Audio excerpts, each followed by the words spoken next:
안녕하세요. 반갑습니다. 컴퓨터 활용 능력 2급 필기 2017년도 2회 기출문제 풀이 1과목 바로 시작하도록 하겠습니다. 다음 중 모바일 멀티미디어 커뮤니케이션 서비스와 가장 거리가 먼 것 그랬습니다. 여기 정답은 3번이 되겠습니다. 3번 DMB. 요거는 일반 멀티미디어 커뮤니케이션 서비스이고요. 나머지 이 모바일, 화상 전화, ABS 그러면 요거 같은 경우는 위치 기반 서비스였었죠. 그래서 여기 L자가 의미하는 거가 로케이션 해서 위치 베이스 서비스 이래가지고 휴대폰에 내장된 칩이 있어요. 그 칩을 통해서 각 기지국 혹은 GPS가 연결되어 가지고서는 현재 위치가 어딘지 알아낼 수 있고요. 특정 지역의 기상 상태라든가 교통 정보, 생활 정보 등을 제공받을 수 있는 위치 기반 서비스이고, MMS 하면은 아시다시피 문자, 메시지만 보낼 수 있었던 그런 기존 방식에서 이제는 소리나 동영상 같은 것도 멀티미디어 데이터를 송수신할 수 있는 서비스가 되다 보니 여기서는 모바일 멀티미디어 커뮤니케이션 서비스와 가장 거리가 먼 걸 찾으라고 그랬을 때는 DMB 찾으셔야 되겠습니다. 다음 중 멀티미디어 하드웨어에 대한 설명으로 옳지 않은 것 그랬습니다. 용어 하나하나가 굉장히 어려운데 4번을 한번 보시죠. 그래픽 카드라고 하는 것은 CPU에서 처리된 아날로그가 아니죠. CPU가 처리하는 데이터는 무슨 데이터이다? 디지털 데이터가 되겠습니다. 그래서 디지털 데이터를 디지털로 변환한다. 이게 아니고요. 디지털 데이터를 영상으로 변환해서 모니터에다 제공하는 장치가 되겠죠. 4번이 틀렸습니다. 나머지 사운드 카드 그러면은 샘플링이란 사운드 카드의 샘플링 있지요.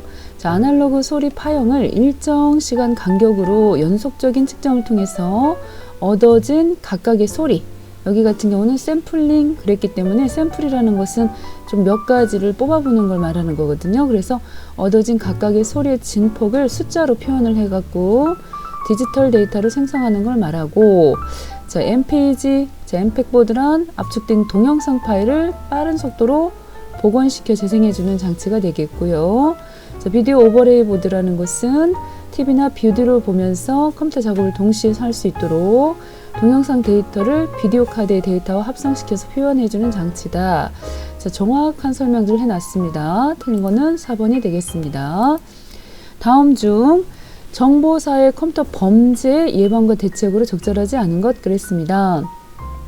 보호하고자 하는 컴퓨터나 정보의 비밀번호를 설정하고 주기적으로 변경을 하면 좋겠죠. 그리고 백신 프로그램을 설치하시고 자동 업데이트를 설정하시고요. 정크 메일로 의심이 가는 이메일은 본문을 확인한 후, 3번이 틀렸죠. 확인을 하시는 순간 문제가 발생하는 건데 확인하고 즉시 삭제한다. 이거는 좀 문제가 되죠. 윈도우즈 업데이트는 자동 설치를 기본으로 설정한다. 답은 3번이 틀렸겠습니다. 다음 중 근거리 통신망에 관한 설명으로 옳지 않은 것 그랬습니다. 일단 근거리이기 때문에 비교적 전송 거리가 짧아서 에러 발생률이 낮다. 이렇게 보셔야 되겠고요.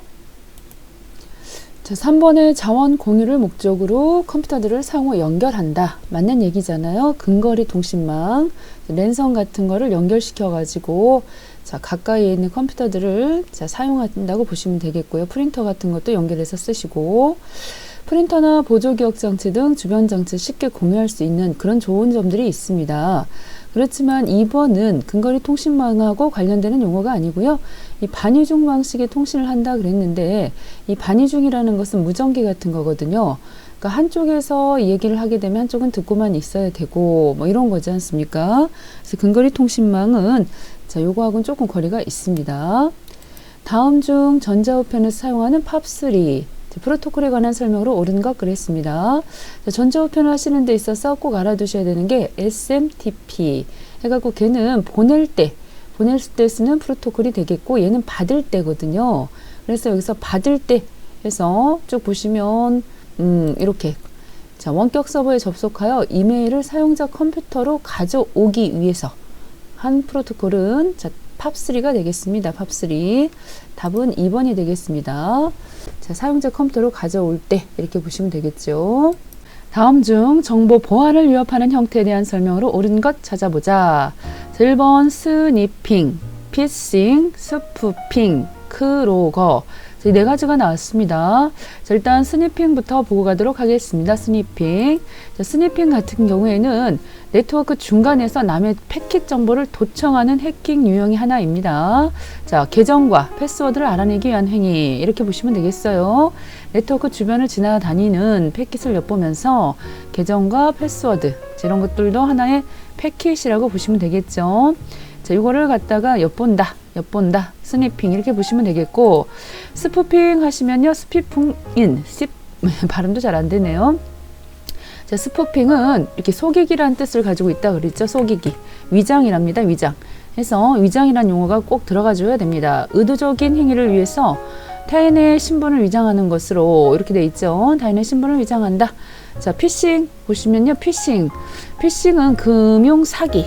그렇죠? 전자금융 사기에 해당하는데, 피싱 하면은 금융기관을 가장한 이메일이 발송이 돼 갖고서는 이메일에서 안내하는 인터넷 주소를 클릭을 하시면 가짜 은행 사이트로 접속이 되고, 보안카드 번호라든가 이런 것들 입력을 하시게 되면은 금융 정보를 탈취해 갖고 범행 계좌로 이체가 되는 그런 일이 벌어지는 것을 피싱이라고 보시면 되겠고요. 자, 스미싱, 요즘에 스미싱 많이 당하시잖아요. 이거는 무료 쿠폰이라든가 돌잔치 초대장, 모바일 청첩장, 이런 내용으로 이제 문자 메시지가 오는 거죠. 그걸 클릭을 하시면은 악성 코드가 스마트폰에 설치가 돼가지고 피해자가 모르는 사이에 소액 결제 피해가 계속해서 발생하는 거, 이런 것들을 스미싱이라고 보시면 되겠죠. 자, 파밍도 보고 갑시다. 파밍. 자, 파밍이라고 하는 것도 악성 코드에 감염된 사용자 PC를 조작해서 금융 정보를 빼낸다. 사용자 PC가 악성 코드에 감염된 경우에 이런 피싱, 가짜 사이트로 유도가 돼가지고 금융 정보를 탈취한다. 이건 파밍이었고요. 스미싱, 파밍, 피싱, 이런 것들도 용어를 알아두시면 참 좋겠지요. 자, 다시금 돌아오도록 하겠습니다. 자, 스니핑은 뭐다? 자, 계정이라든가 계정의 그 아이디라든가 비번을 알아내는 것이라고 보시면 되겠고, 피싱 하면은 금융 사기, 그쵸, 금융 사기, 전자금융 사기, 이렇게 보시면 되겠고, 스푸핑 하면 위장이란 말이 들어가야 되죠. 그러므로 맞는 것은 크로거, 키보드상의 키 입력 캐치 프로그램을 이용해서 개인정보를 빼내는 걸 말합니다. 다음, 정보통신 장비와 관련해서 리피터, 옳은 것 그랬습니다. 리피터는 확성기입니다. 확성기. 그래서 신호가 감쇄 현상이 발생하지요. 먼 거리까지 가는 동안에. 그랬을 때 증폭기, 우리가 이제 확성기 같은 걸 연결시켜 가지고 다음 구간으로 전달하는 장비가 되겠습니다. 다음 인터넷에서 사용하는 도메인 네임에 관한 설명으로 옳은 것 그랬습니다. 자, 일단 IP 주소를 사람이 이해하기 쉬운 숫자 형태로 표현한 것이다 그랬는데, 지금 IP 주소 같은 경우에는 숫자가 아니죠. 숫자가 아니라 도메인 네임이 되는 거죠. 잠깐만요. 다시. 사람이 이해하기 쉬운 이 부분은 바로 도메인 네임이 되겠어요. 그래서 숫자로 구성된 IP 주소를 사람이 이해하기 쉬운 문자 형태로 바꾸는 것은 도메인 네임인데, 뭔가 지금 전체적으로 안 맞아요. IP 주소를, 자, 숫자 형태로 되어 있는 IP 주소를 사람이 이해하기 쉬운 형태로 바꾸는 것을 도메인 네임, 이렇게 얘기를 해야 되는데 뭔가 이건 좀 안 맞습니다. 그리고 이 이제 URL 있죠. 주소 체계 같은 경우에는 맨 처음에 이 소속 국가가 맨 뒤로 가요. 소속 국가가 맨 뒤로 가고 순서가 바뀌었어요. 호스트 컴퓨터가 맨 앞으로 와야 되겠고, 소속 기관, 그리고 기관명. 완전 틀렸는데 좀 써야 되겠네요. 이거 같은 경우는 맨 처음에 나오는 부분이 호스트 컴퓨터 명이 와야 되겠죠. 그렇게 하고 이제 소속 기관명, 그 다음에 뭐 기관 종류, 이런 것들도 올 수 있고요. 맨 마지막에가 국가가 와야 되는 거죠. 뭐 KR 이렇게 쓰지 않았습니까? 그래서 이거는 완전히 소속 국가명이 맨 앞에 있다 보니 처음부터 틀렸고요. 퀵돔 하면은 2단계 체계와 같이 도메인을 짧은 형태로 줄여 쓰는 것을 말하죠. 3번이 맞았네요. 그래서 퀵 하면은 빠른, 그런 뜻이니까 2단계 영문 KR 도메인의 브랜드 해서 앞에 이렇게 조금 보통 보면 뭐 길잖아요. 긴데 그거를 조금 줄여가지고 이렇게 앞에다가 도메인 네임 쓰시고 뒤에다 국가 뭐 KR 뭐 이런 식으로 쓰는 거 말하는 거죠. 그래서 여기서는 3번이 되겠습니다. 그리고 이 도메인 네임은 중복해 쓸 수가 없죠. 주소가 중복되어 있으면은 우편물이 어떻게 가야 되겠습니까? 딱 주소는 한 군데 있어야 되겠죠. 다음 중 벌써 추상화 캡슐화, 상속성, 다용성 등의 특징을 가지고 있다. 벌써 이거는 객체 지향 프로그램이죠. 뭐 C++이라든가 또는 자바.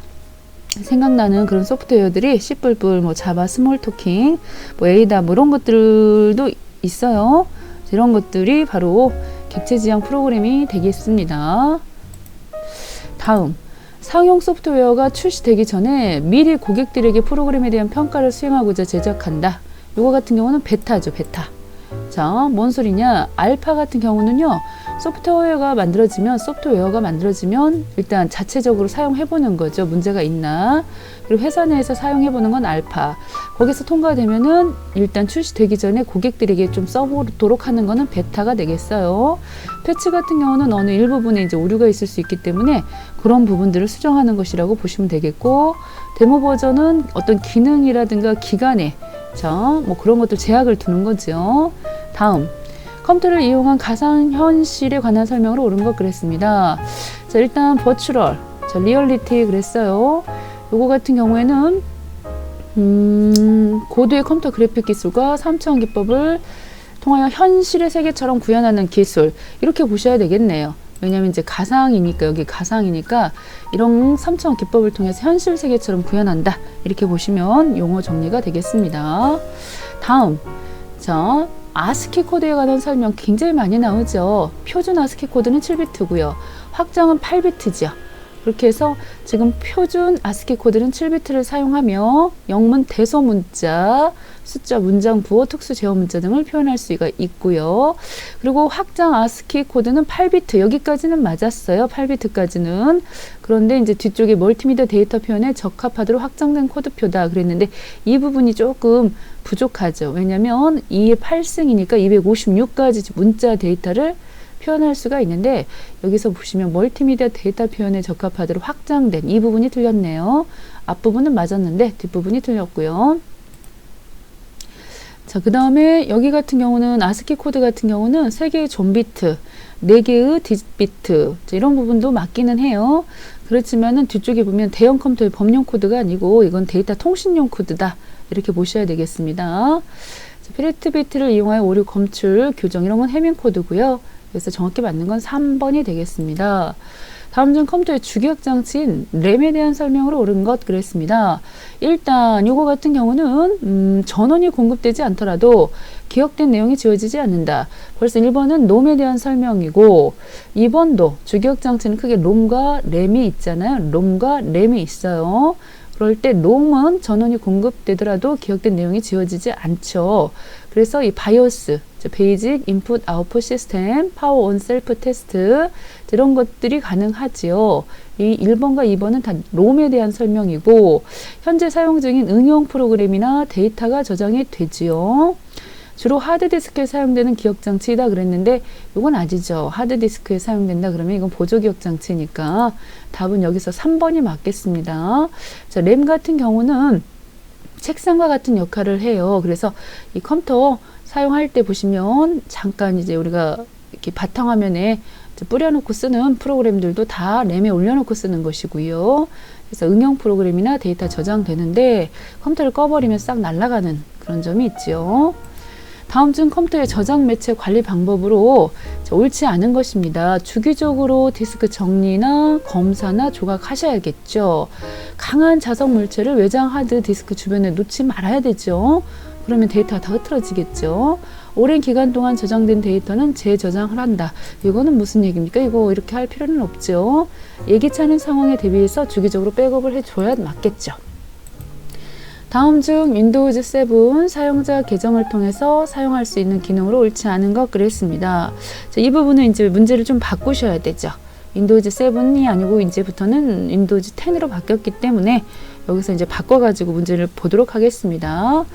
자, 관리자 계정의 사용자는 다른 계정의 컴퓨터 사용 시간을 제어할 수가 있죠. 그렇죠? 관리자 계정. 관리자 계정의 사용자는 다른 계정의 등급 및 콘텐츠, 제목별로 게임을 제어할 수가 있고요. 표준 계정의 사용자는 컴퓨터 보안에 영향을 주는 설정을 변경할 수 있다 그랬는데, 보시면 관리자, 자, 관리자가 굉장히 권한이 세야 되지 않습니까?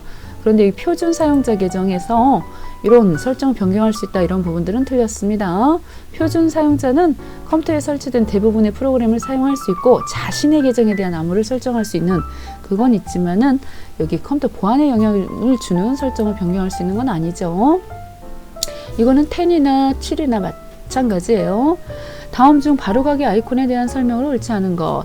자, 벌써 바로가기 아이콘 4번이 틀렸네요. 바로가기 아이콘의 확장자는 자, INK죠. INK 해서 벌써 4번이 틀렸고요. 바로가기 아이콘 삭제한다 그래서 해당 프로그램이 지워지지 않죠. 바로가기 아이콘 폴더, 디스크 드라이버, 프린터 모든 항목에 바로가기를 다 만드실 수가 있고 실제 프로그램이 아니라 응용 프로그램 경로를 기억하고 있는 아이콘이 되겠습니다. 다음 중 윈도우즈 10에서 7은 아니에요. 10에서 작업 표시줄의 바로가기 메뉴에서 설정할 수 있는 항목 옳지 않은 것 그랬습니다. 작업 표시줄이면 맨 밑에 하단이겠죠. 자, 그 가운데서 자, 마우스 오른쪽 눌러가지고 바로가기 메뉴에서 설정할 수 있는 항목 그랬어요. 계단식, 창 배열, 창 가로 정렬 보기, 작업 표시줄, 잠금 이런 거 보이시죠? 아이콘 자동 정렬은 없습니다. 4번이 틀렸습니다. 다음 중 윈도우즈 10에 윈도우즈 탐색기에 대한 설명으로 옳지 않은 것. 이 부분 같은 경우는 컴퓨터에 설치된 디스크 드라이브, 파일 폴더 등을 관리하는 기능을 가지고 있죠. 계층 구조를 표시하죠.